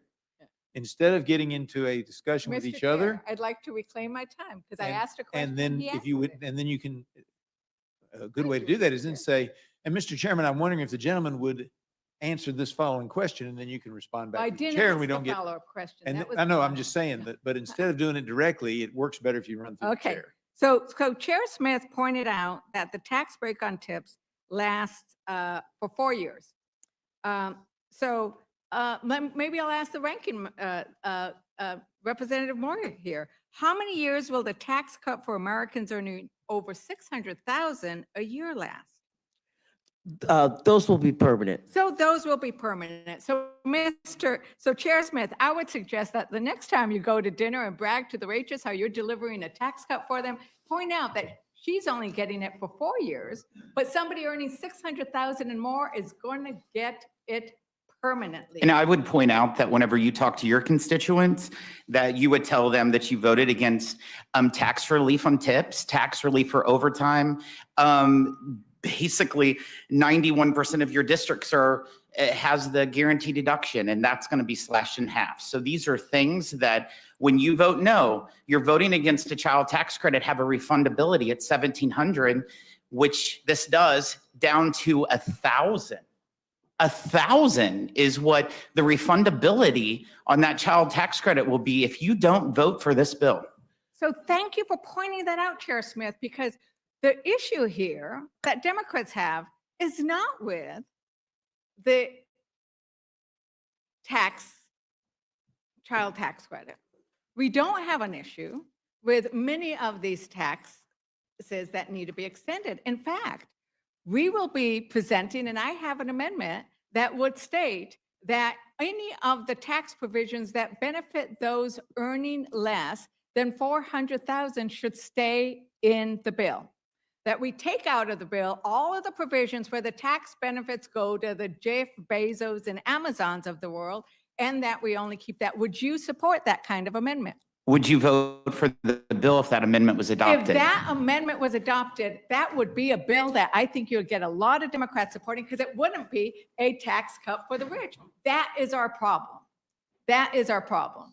So that is exactly where we're going. And by the way, when you went out to eat, do you remember how much you paid for that meal? It was actually at a Mexican restaurant in my hometown. I think it was about $32. $32, yeah. Well, you know, the thing is that when you were talking to that waitress, and I hope you gave her a good tip. I hope you gave a real tip. If you I gave her a always 30 do because they Thank work you. so hard. I They hope that you work do so as hard. well. They work so hard, and so you gave her a tip. Hopefully, it was more than 20%, but it was about $6 a day, which gets us to about what you get. You were able to pay in a tip what a hungry veteran or a hungry mother would be able to get in food stamps a day. But I don't know, you probably didn't have a conversation with your waiter about whether she had health insurance.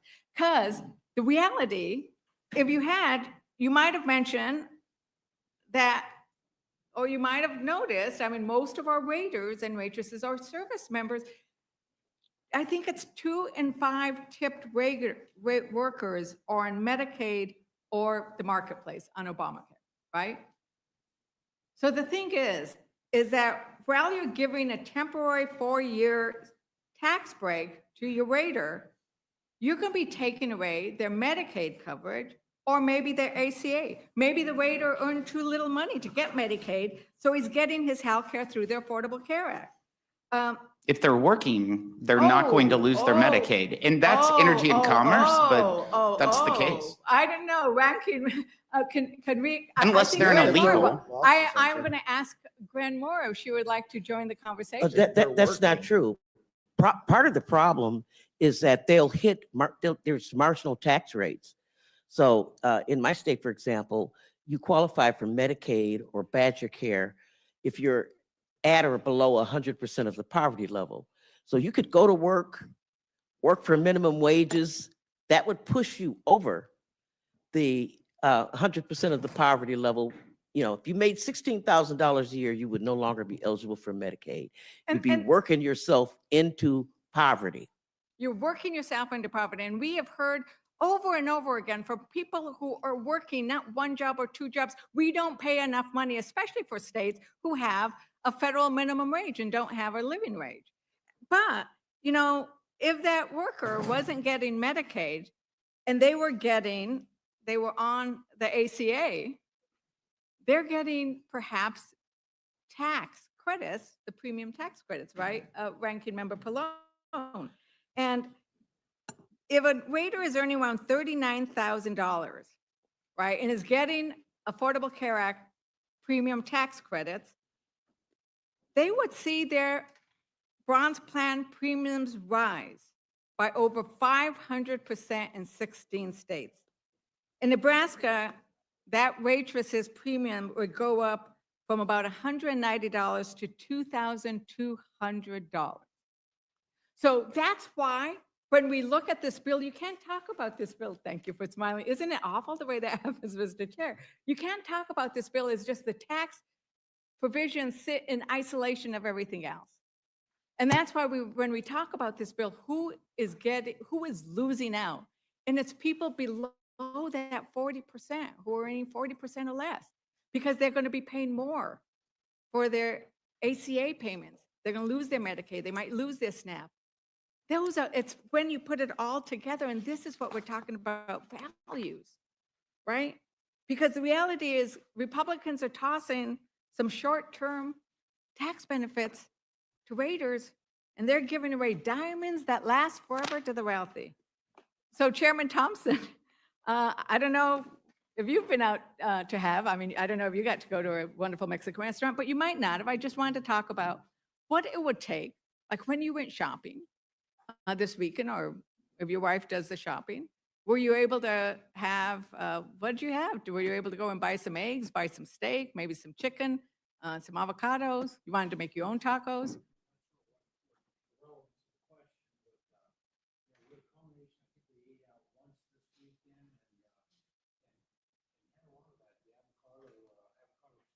Avocado toast, yeah. Yeah. Yeah. Sorry. I'm the secondary team when it comes to cooking. I'm the taster. But I can tell you those avocados, if we sent somebody who was on SNAP benefits into a store to buy groceries for 3 meals a day, she would not be able to buy an avocado, and she would not I'm be able sure- to eat. And I'm sure you're aware why.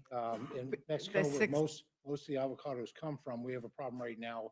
A lot of the avocados are grown in the area that are heavily in presence of the cartels.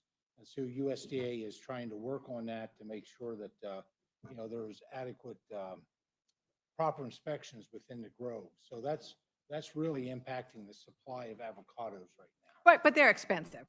Basically, the They're more point is. expensive than ever that- right now that- because of oh, that. So much is Just more giving you the expensive than reasons for ever. it. So much is more expensive than ever. In fact, we now have a tracker that tracks how things are more expensive than ever. People might want to check it out. But that's the problem, is that it's not just avocados. I went in Clayton, New Mexico, another one of my beautiful rural towns. Great grocery store. You know, we have a problem with grocery stores in rural America because there aren't enough of them. This guy has a beautiful store. And then Ranking Member Craig, you know what this would be like. If you go and try to buy food for 3 meals on $6.16, you're not going to be able to do it. And in fact, that's why these archbishops and these faith leaders have said that we cannot support this bill. And I know Representative Chairman Thompson. I wish those faith leaders, and you named a few denominations, but I wish they were better informed. I wish they would be more discerning where they get their information. The fact is, everything we're proposing maintains inflationary adjustments, which would respond to what you're talking about, the inflated costs, whatever the reason that those inflated costs would be taken into consideration for determining SNAP benefits going forward in the future. Well, I think they're fairly informed. And I want to give a shout out to my own Archbishop Rester. And I think where he's basing it on, and I know you, a man of great faith, and believe, and you know Matthew, right? You know Matthew. What does it say? When I was hungry, you gave me to eat. When I was thirsty, you gave me to drink.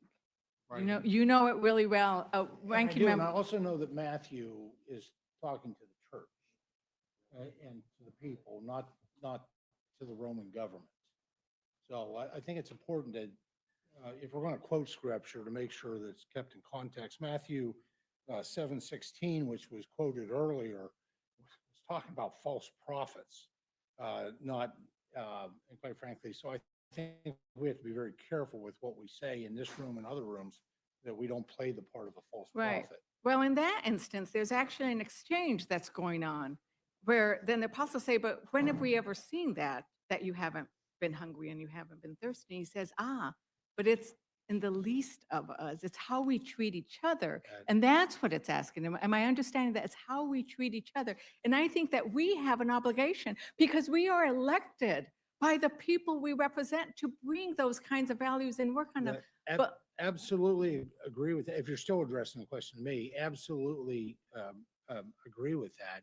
But keeping people, not providing a pathway to greater opportunity is violating that. Keeping people comfortable, stuck in poverty, making poverty a spider web where there's no chance for the American dream is just absolutely wrong. And and a lot of what we're working on in this bill actually is focused, the things that I worked on in this bill is, so I just speak for myself, is really focused at providing those ladders of opportunity, providing those encouragements, recognizing that there are different challenges and barriers sometimes that people run into. But we also, if you do a deep enough dive of some of these programs like the SNAP program, you'll see that there's the states have 8% waivers that they can offer because you can't anticipate everybody's life circumstances. If you're The gentlelady yield. yes, excuse me, if you were done, I will yield Yeah, to. no, I just, so there's no misunderstanding here. The majority of people on SNAP are not expected to work because they're children or they're senior citizens or they're disabled. Of those who are able-bodied, the majority of them work. The problem with SNAP, I would tell you, is not that we're providing people too much. $2 per person per meal is really too little. And we want to talk about making America healthy again. They ought to be able to go to the store and they ought to be able to buy avocados. They ought to be able to buy healthier food. So I don't want there to be this misimpression out there that somehow, the majority of people on the program are either expected to work or those who are able-bodied are not working. They are. And you know what? And you're working and you're still earning so little that you qualify for SNAP. There's something wrong with that. So it's not about lack of opportunity. People are out there doing their best, working as hard as they can, and they get this measly benefit that quite frankly is inadequate, and we're nickel and diming it. So I thank the gentlelady. I yield back. Yeah, and If I may- we may do want to just- hear what you're saying, so can you get closer to the microphone? Sure, Thank you. and just to qualify, the most recent data shows that basically 30% of able-bodied adults without dependent children are working. 30%, 70% of just, and we're just talking about the demographics of an able-bodied adult without a so they don't have a disability, that do not have dependent children. 70% are not working currently they're on the SNAP program. Ranking Member Craig, you wanted to join the Well, conversation. I'd just like to also offer some fiscal year 24 data. More than, almost 70% of SNAP participants are in families with children, and more than 37% are in families with members who are older adults or disabled. So look, the ranking member said most able-bodied folks in America who can work, who are on SNAP, are already working, number of children. But I keep coming back to this concept that somehow the Senate sent us a bill and we can't ignore it.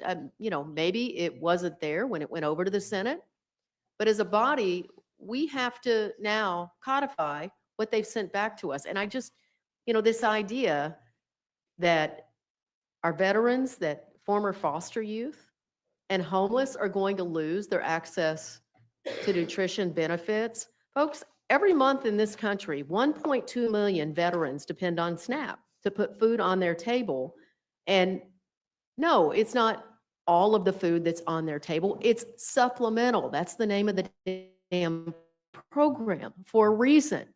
That's because they aren't making enough to be able to afford a day or week's worth of groceries for themselves and their families. And this idea we keep saying that able-bodied adults, you cannot tell me. And look, I mean, don't even try to say that you can look a veteran who served this nation in war or served our country, signed up to serve our country, that somehow they're not willing to go to work.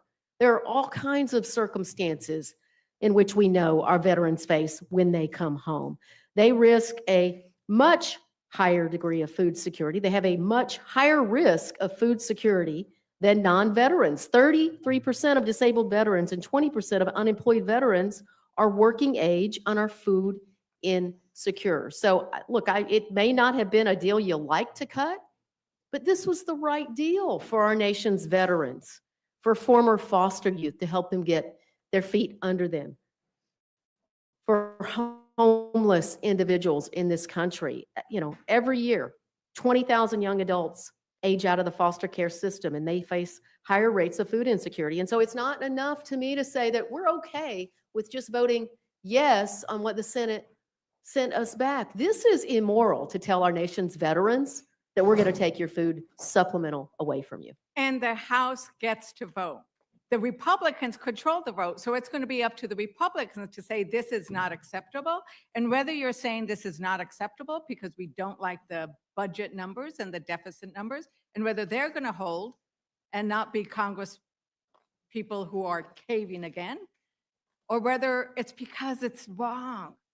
But I want to go to the issue of rural communities and actually go back to the things about rural hospitals, because that is my community. And I've had Ranking Member Pallone actually meet with the rural hospitals, who, as you pointed out, Ranking Member Pallone, those are for the most part in the Republican